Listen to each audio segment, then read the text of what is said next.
Magandang araw mga kaobas, kumusta kayong lahat? Ngayon naman, i-update ko kayo dito sa aking 11 puno. Papakita ko sa inyo kung gaano rin karami yung kanyang bunga, kung naging successful ba yung ating mga ginawang mga pag-aalaga dito. Ayan, ito yung kanyang unang bunga. Yan. Dito tayo magsisimula. Yan. Napakaraming bunga din nito mga kaobas. Yan. So ito mga kaobas, 11 puno ito. 6 yung green, 5 yung black. Kasi pinagdugtong ko sila noon, ginawa kong root stock yung green. Ito kung mapapansin nyo, bilog-bilog siya. Yan, ito yung green. Tapos ito, mas mahaba yung kanyang berries. Ito yung black. Ayan, mga black yan. Kaya nagmix ito mga kababas. Naging assorted. Yan, kanyang mga bunga. Oh. Dito tayo mga kababas. Ayan, oh. Ang gaganda ng mga bunga. Healthy sila. Lalo na dito banda mga kababas. Daming bunga dito. Nakatago. Doon pa sa taas, oh. Oh. Yan. Tingnan nyo dito mga kababas. Yan, dikit-dikit, oh. Oh. Diba? Tapos doon. Yan, hanggang sa ilalim. Yan. Halos dumikit na yung iba doon sa semento kasi sa sobrang dami ng bunga, bumigat na siya, lumundo na yung aking balag. Oh. Ayan, oh. Medyo may iksi lang ngayon yung kanyang mga bunch kasi nagkulang tayo dito ng fertilizer. Bali 2 beses ko lang ito nalagyan mga kaobas, na-applyan ng fertilizer. Bali dilig-dilig na lang ang ginawa ko dito kasi hindi ako nakakapunta ng bayan, hindi ako makabili ng fertilizer. Pero okay na yan, satisfied na tayo dito mga kaobas. Ayan, oh. Oh, daming bunga. Tsamba ulit mga kaobas dito. Oh, mas marami nung una siguro yung bunga, pero mas quality ang mga bunga ngayon. Kasi noon ang itsura nila parang sa sobrang dami ng bunga hindi na masyadong lumaki yung mga berries. Pero ngayon itong mga ganitong tamang tama lang yan, makakalaki talaga yung mga berries dyan. Ayan, dito sa ilalim, ayan mga kaobas, dikit-dikit din. Ayan, oh. So tsamba mga kaobas yung mga nasa taas na yan. Pag binaba ko yan mga kaobas, para magiging maganda yung nakalundo lang sila dito sa ilalim ng trellis natin. Ito kailangan ibaba na tulad nito. Hindi ko pa naasikaso mga kaobas. Yan, oh. Talagang masaya ako na ganito yung nagiging performance ng aking mga obas pag sila ay bumubunga. Yan, dito pa lang tayo sa gilid mga kaobas, dyan. Oh. Kung nakompleto siguro ang fertilizer nito mga kaobas at hindi tinamaan ng ulan-ulan, ay mas marami siguro itong binunga. At saka na-late pa tayo ng dito, na-late ako ng schedule ng pruning. Nag-sprout na yung mga buds noon bago pa ako nakapag-pruning, kaya yung iba hindi na nagkaroon ng bunga, mga ibang fruiting cane. Yan, pero okay na to mga kaobas, tatama na tayo dito. Yan oh. Oh.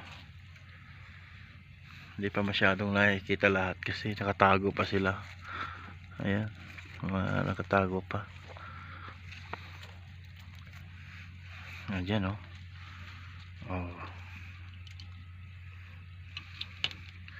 So malapit na tayo padala mga kaubas. Buhay na yung aking mga cuttings. Antabayanan nyo na lang. I-follow nyo na lang ako sa aking Facebook page para makapag-update ako sa inyo. Ayan o. Dito, ang ganda. At nabaluktot ito ha. Uy, sakto pa naman sa. Ayan o. Ang ganda talaga ng variety mga kaubas. Oh, hindi pa naayos, nakasabit-sabit pa. Ganyan natin yan para maganda na nakabitin sila. Yon, oh, nakita na yung kanyang haba. Ito pa. Yan. Oh. So madalas mga kaubas, pagka ganitong stage na yung inyong ubas, nagkakaroon yan ng powdery mildew. Kaya i-monitor nyo mga kabas tulad nito. Ayan o, yun, namumuti-muti na. Kailangan ma-sprayhan ng mga fungicide or yung mga organic na fungicide. Pwede na yun mga kabas. So yan, dito tayo pa lang sa ilang puno yan, 4 na puno pa lang yan mga kabas. Dito mayroon pang 6, 7 pala. Oh. So hindi ko na kailangang dito, mag proteining kasi maganda naman yung pagka buo ng berries nila, hindi dikit-dikit. Tulad nito. Ayan. Mga ilang linggo na lang to mga kabas, meron nang magbabago ang kulay dito. Maganda oh. So dito naman oh, ayan oh, daming bunga dyan oh.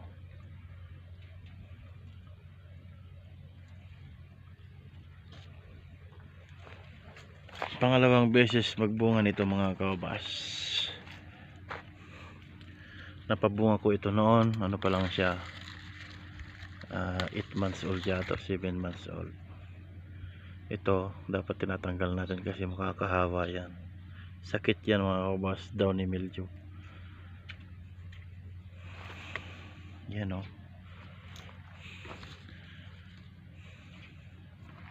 Oh, maganda ang bunga, green na green dito. Ayan o. Oh, diba? Yun. Pag nandito lang kayo mga kabas, talagang maliligayahan kayo sa kanilang mga bunga. 2 times ko lang nalagyan to ng fertilizer mga kabas, nung bago ko lang pabungahin, tapos nung nagkaroon na siya ng bulaklak. Pero nung simula noon, hindi na ako nag-apply ng fertilizer. Wala akong may apply, hindi ako makapunta ng bayan. Itong laking buns nito. Yan. Dati dito sa gitna na to, punong-puno yan. Pero nalaglag, tinamaan ng ulan, may kasama pang ice. Ayun, sira.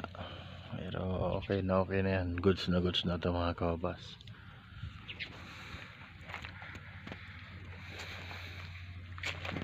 So ito mga kabas ay mag 2 years na rin siya. 1.5 years ganon, o 1 year and 8 months, ganon yung edad nito. Yan. So ilalagay ko dito sa screen yung aking Facebook page para makontak nyo ako mga kaubas. Ito, malaki na to. Yan oh.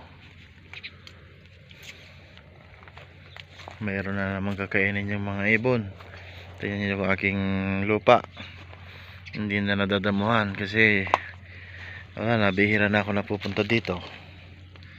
Yung mga tubong kamatis, may talong pa. Pero kahit na ganoon, ang ganda pa rin ng mga bunga kahit hindi na masyadong naalagaan. Hindi pa ako nakapag-apply ng foliar dito kasi hindi pa ako nakabili ng foliar. Pero punong-puno kasi ito ng organic mga kaubas, mga manure ng cow manure. Kaya ganyan, kaya niya pa rin supplyan yung ating mga bunga. Tingnan niyo yan. So hanggang dito na lang mga kaubas. Maraming salamat sa inyo lahat. At ganito muna yung ating ginagawang video. Update muna. Kasi wala pa tayong nakikitang pwedeng gawing tutorial. Yan, maraming salamat sa inyo lahat mga kaubas. Bye bye.